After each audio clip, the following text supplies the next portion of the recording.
নমস্কার বন্ধুরা, শ্রাবণী রান্নাঘরে আপনাদের সবাইকে স্বাগত জানিয়ে আমি আবারও একটা রান্নার ভিডিও নিয়ে আপনাদের সামনে চলে এসেছি।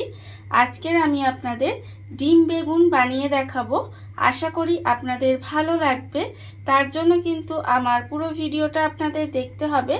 আর দেখা শুরু করার আগে একটা লাইক দেবেন, সুন্দর একটা কমেন্ট করবেন আর শেয়ার করতে ভুলবেন না। তাহলে চলুন আজকের আমি ডিম বেগুন কিভাবে বানাই সেটা আপনারা একবার দেখে নিন। ডিম বেগুন বানানোর জন্য প্রথমে আমি এখানে দেখুন গ্যাসটা অন করে একটা কড়া বসিয়ে দিয়েছি। এইবারে আমি কড়ার মধ্যে দিয়ে দিয়েছি বেশ কিছুটা জল। এবারে দেখুন জলের মধ্যে আমি প্রথমে দিয়ে দেব বেগুন। এখানে কিন্তু একটা মাঝারি সাইজের বেগুন নিয়েছি। সেই বেগুনটা আমি খুব ভালোভাবে ধুয়ে পরিষ্কার করে নিয়েছি। সেই বেগুনটা কিন্তু আমি এখানে জলের মধ্যে দিয়ে দিলাম। আর আমি এখানে দেব, দেখুন এখানে আমি একটা ডিম নিয়েছি। সেই ডিমটাও কিন্তু এখানে আমি জলের মধ্যে দিয়ে দিলাম।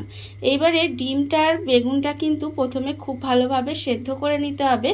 আর আমি এখানে দেখুন কম পরিমাণে করছি, তাই কিন্তু এখানে একটা ছোট সাইজের মানে মাঝারি সাইজের বেগুন, তার সঙ্গে কিন্তু একটা ডিমই যথেষ্ট। আপনারা যদি পরিমাণে বেশি করেন তাহলে কিন্তু বেগুন এবং ডিমের পরিমাণটা বাড়িয়ে নেবেন। দেখুন আমি কিন্তু এখানে প্রথমে ডিমটা আর বেগুনটা একসঙ্গে সেদ্ধ করে নেব। ডিম আর বেগুনটা দেখুন এখানে কিন্তু খুব ভালোভাবে সেদ্ধ হয়ে গেছে। ডিম আর বেগুনটাকে কিন্তু এখানে প্রথমে খুব ভালোভাবে সেদ্ধ করে নিতে হবে। এইবারে দেখুন বেগুনগুলো আর ডিমটা কিন্তু আমি আলাদাভাবে তুলে রাখবো। আর প্রতিদিনের মতো আপনাদের একটা কথাই বলবো যে প্লিজ আমার ভিডিওটা আপনারা টেনে টেনে দেখবেন না, পুরো ভিডিওটা দেখুন। আশা করি আপনাদের ভালোই লাগবে। দেখুন আমি কিন্তু এখানে প্রথমে বেগুন আর ডিমটা আলাদা করে তুলে নেব। তুলে নিয়ে কিন্তু বেগুনের খোসাটা আর ডিমের খোসাটা ছাড়িয়ে নিতে হবে। দেখুন এখানে কিন্তু বেগুনের যে পিছনের খোসাটা আছে আর ডিমের খোসাটা আছে সেটা কিন্তু আমি এখানে ছাড়িয়ে নিয়ে তারপরে আবারও আপনাদের সামনে ফিরে আসছি। এখানে দেখুন ডিম আর বেগুনটা কিন্তু আমি এখানে ঠান্ডা করে খোসাগুলো ছাড়িয়ে রেখে দিয়েছি। আর অন্যদিকে দেখুন গ্যাসটা অন করে আবারও কিন্তু কড়াটা বসিয়ে দিয়েছি। এবারে দেখুন কড়ার মধ্যে দিয়েছি সর্ষের তেল। এখানে প্রায় 4 থেকে 4.5 চামচের মতো আমি এখানে সর্ষের তেল দিয়েছি। আমি কিন্তু এখানে রান্নাটা সর্ষের তেলেই করছি। আপনারা চাইলে কিন্তু যে কোনো রান্নার তেলে করতে পারেন। দেখুন এখানে কিন্তু তেলটা আমার গরম হয়ে গেছে। এইবারে আমি তেলের মধ্যে প্রথমে দিয়ে দেব, দেখুন কটা কিশমিশ আমি এখানে রেখেছি। সেই কিশমিশটা তেলের মধ্যে দিয়ে দিলাম। দিয়ে কিশমিশটাকে কিন্তু প্রথমে একটু ভেজে নিতে হবে। এইভাবে কিশমিশটা কিন্তু প্রথমে আমি একটু ভেজে নেব। দেখুন কিশমিশটা আমার এখানে ভাজা হয়ে গেছে। এইবারে আমি কিশমিশটাকে আলাদা করে তুলে রেখে দেব। কিশমিশটা কিন্তু প্রথমে এইভাবে ভেজে আলাদা করে তুলে রেখে দিতে হবে। দেখুন আমি এখানে কিশমিশটা আলাদা করে তুলে রেখে দিচ্ছি। কিশমিশটা আমি দেখুন এখানে আলাদা করে তুলে রেখে দিয়েছি। এইবারে আমি ওই তেলের মধ্যে দিয়ে দেব পেঁয়াজ কুচি। এখানে কিন্তু আমি বেশ কিছুটা পেঁয়াজ কুচিয়ে রেখে দিয়েছি। এখানে আমি একটা বড় সাইজের পেঁয়াজ কুচি করে রেখেছি। সেই পেঁয়াজের অর্ধেকটা কিন্তু আমি প্রথমে তেলের মধ্যে দিয়ে দিলাম। দিয়ে পেঁয়াজটাকেও কিন্তু খুব ভালোভাবে একটু ভেজে নেব। পেঁয়াজটাও কিন্তু এখানে একটু লাল লাল করে ভেজে নিতে হবে। দেখুন একটু সময় নিয়ে পেঁয়াজটা প্রথমে আমি এখানে ভেজে নেব। আর বেগুনের তো আপনারা অনেক রকম রেসিপি খেয়েছেন, একবার এইভাবে বেগুনটা বানিয়ে দেখবেন, খেতে কিন্তু অসম্ভব সুন্দর হয়। দেখুন আমি এইভাবে প্রথমে পেঁয়াজটাকে ভেজে নেব। পেঁয়াজটা আমার এখানে দেখুন ভাজা হয়ে গেছে। পেঁয়াজটা কিন্তু আমি এখানে ভেজে নিয়েছি।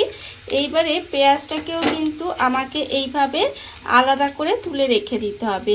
পেঁয়াজটাও কিন্তু আমি এইভাবে তেলটাকে খুব ভালোভাবে ঝারিয়ে নেব। ছাড়িয়ে নিয়ে পেঁয়াজটা আলাদা করে তুলে রেখে দেব।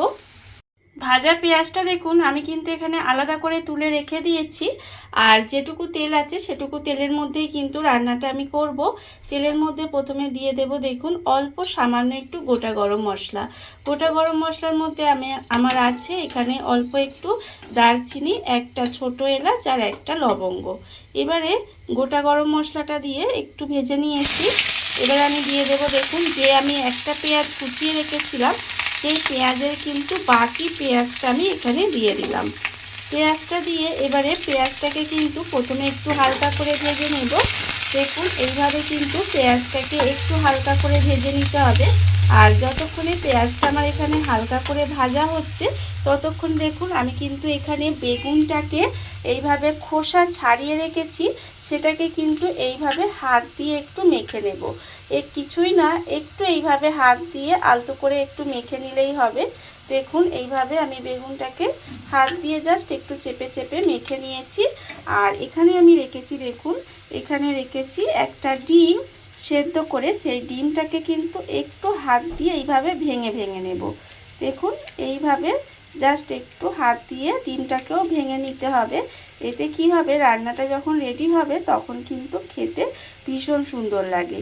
দেখুন এইভাবে জাস্ট ছোট ছোট করে একটু হাত দিয়ে ডিমটাকেও কিন্তু ভেঙে নিয়েছি। দেখুন ভাঙা আমার হয়ে গেছে। আর অন্যদিকে দেখুন পেঁয়াজটাও কিন্তু এখানে হালকা করে ভাজা হয়ে গেছে। এইবারে আমি এর মধ্যে দিয়ে দেব দেখুন রসুন কুচি।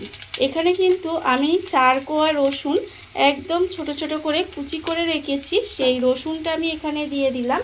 আর দেব আমি এখানে আদা কুচি। এখানে অল্প একটু আদাও কিন্তু একদম ছোট ছোট করে কুচি করে রেখেছি, সেই আদাটাও এর মধ্যে দিয়ে দিলাম। দিয়ে এবারে একটু তেলের মধ্যে নাড়াচাড়া করে ভেজে নেব, যাতে রসুন আর আদার কাঁচা গন্ধ যে থাকে সেটা চলে যায়। দেখুন এইভাবে কিন্তু একটু আদা রসুনটা দিয়ে তেলের মধ্যে ভেজে নিতে হবে। আদা রসুনটা দিয়ে আমি কিন্তু তেলের মধ্যে একটু নাড়াচাড়া করে ভাজা ভাজা মতো করে নিয়েছি। এর ফলে দেখুন এর কিন্তু যে কাঁচা গন্ধটা সেটা চলে গেছে। এইবারে আমি এর মধ্যে দিয়ে দেব, এখানে আমি রেখেছি আন্দাজ মতো নুন, হাফ চামচ হলুদের গুঁড়ো, আর রেখেছি এখানে হাফ চামচ চিনি, আছে আমার এখানে হাফ চামচ লঙ্কার গুঁড়ো। এই সমস্ত কিছু আমি এর মধ্যে দিয়ে দিলাম। দিয়ে খুব ভালোভাবে কিন্তু মিশিয়ে নিতে হবে। এইভাবে দেখুন খুব ভালোভাবে মিশিয়ে নেব। আর এই সময় আমি এখানে একদম অল্প পরিমাণে, খুব বেশি নয়, দেখুন একদম অল্প পরিমাণে একটু জল দিলাম। দিয়ে মশলাটাকে খুব ভালো করে কষিয়ে নেব। যেহেতু আমি এখানে গুঁড়ো মশলা দিয়েছি সেই জন্য আমি খুব সামান্য একটু জল দিয়ে কষিয়ে নিলাম, না হলে মশলাটা যদি পুড়ে যেত তাহলে কিন্তু খেতে ভালো লাগতো না। সেই জন্য একদম অল্প একটু জল দিয়ে মশলাটা কষিয়ে নেব। যতক্ষণ না পর্যন্ত মশলা থেকে তেলটা ছেড়ে দেয় ততক্ষণ পর্যন্ত কিন্তু সুন্দর করে মশলাটা প্রথমে কষিয়ে নিতে হবে। মশলাটা আমার এখানে দেখুন কষানো হয়ে গেছিল আর মশলা থেকে কিন্তু তেলটাও ছেড়ে দিয়েছিল। তারপরে কিন্তু আমি এর মধ্যে বেগুনটা যে এখানে হাতে মেখে রেখেছিলাম সেই বেগুনটা কিন্তু আমি এখানে দিয়ে দিয়েছি। সেই ভিডিওটা কিন্তু আমি এখানে তোলার সময় সেটা রেকর্ড হয়নি, সেই জন্য আমি ওটা দেখাতে পারলাম না আপনাদের। দেখুন বেগুনটা কিন্তু এখানে আমার দেওয়া হয়ে গেছে। আর দেখুন বেগুনটা দিয়ে কিন্তু আমি এখানে 1 মিনিট মতো এইভাবে খুন্তি দিয়ে দিয়ে কিন্তু এইভাবে একটু রান্না করে নিয়েছি।